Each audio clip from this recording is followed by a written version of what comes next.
everybody, Eric here with May Wes Manufacturing down here at Michael Murphy Construction in Hutchinson, Minnesota. We're out here today. We're going to install a poly cutting edge on this box plow as well as the skid shoes, and we're going to replace these pusher blocks that were made out of rubber with UHMW pusher blocks. But before we get started, remember, safety first.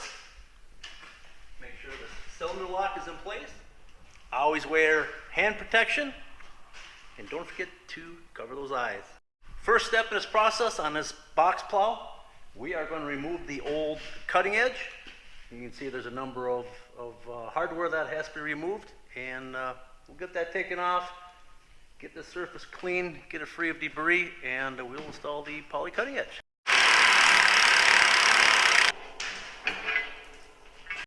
So once we have the original metal cutting edge removed, before we replace our poly cutting edge, we want to clean the surface, get all that debris cleaned off of this box plow, and that way our poly cutting edge is going to have a nice tight fit.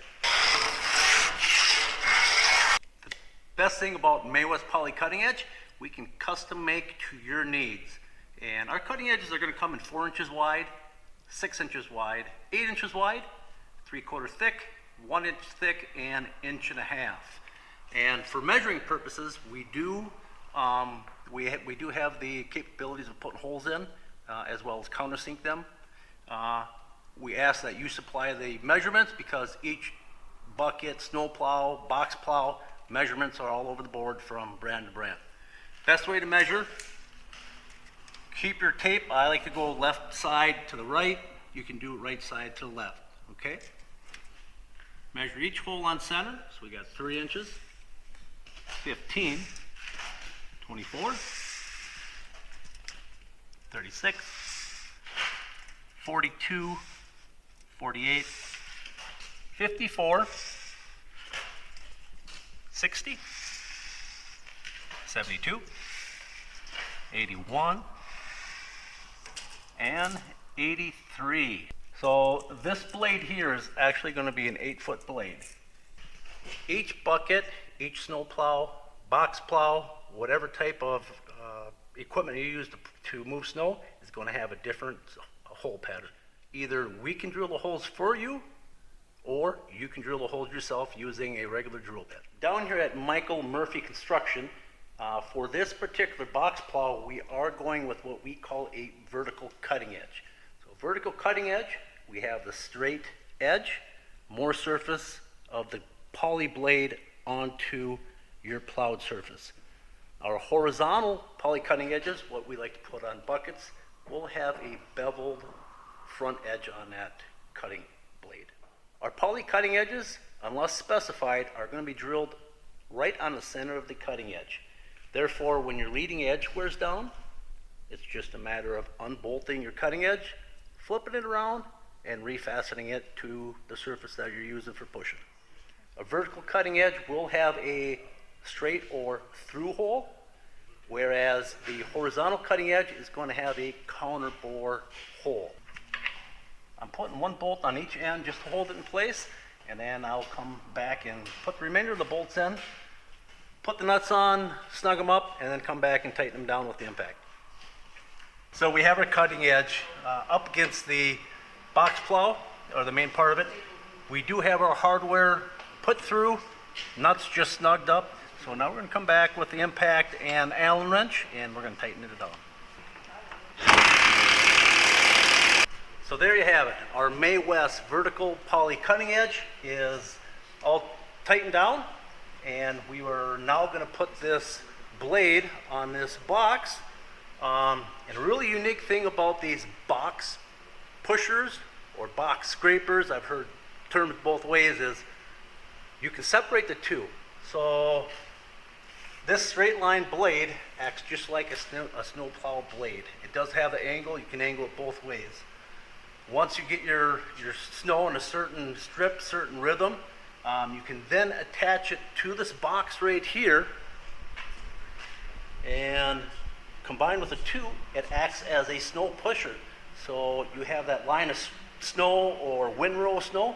Now you can go ahead and push everything in one direction into a pile. we have our cutting edge on our plow itself attached. Next step for this box plow. A box plow does come with these rubber bushings, and what the rubber bushings do, because you have two independent pieces, so you have the plow itself and then you have the box. So these spacers or bushings are put on to help take up that space and kind of keep everything tight and independent. You can see these rubber spacers or bushings, they have a tendency of tearing.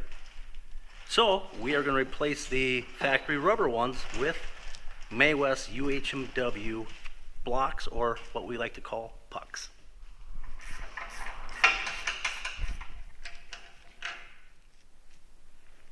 So these rubber bushings, they crack from being over tightened. They get weathered, moisture, sun, heat, cold, and this rubber, it will start to crack and then eventually tear. And we will replace that with our May Wes UHMW poly block.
Custom cut your skid shoes to any size or shape. And even, you notice we put slotted holes in here. And the nice thing about the slotted holes, as your poly cutting edge wears down, you can adjust your skid shoes accordingly just by loosening up the nuts and sliding them down where the holes are slotted here. In this situation, the customer requested a little longer skid shoe, more square, to prevent bumping into curbs or buildings. We are installing the hardware for the skid shoes on this pusher box.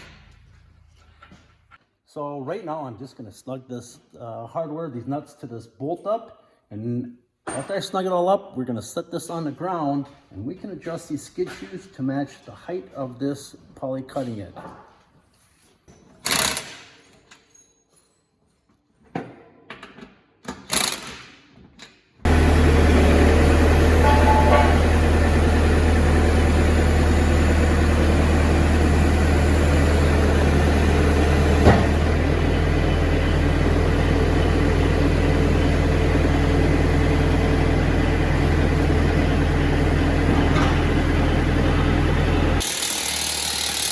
So we are now putting on these little spacers to close up the gap between your actual blade and your box, and therefore you don't get a little strip of snow that gets in between the box and the blade. So we got that in place, and now we're tightening up the hardware.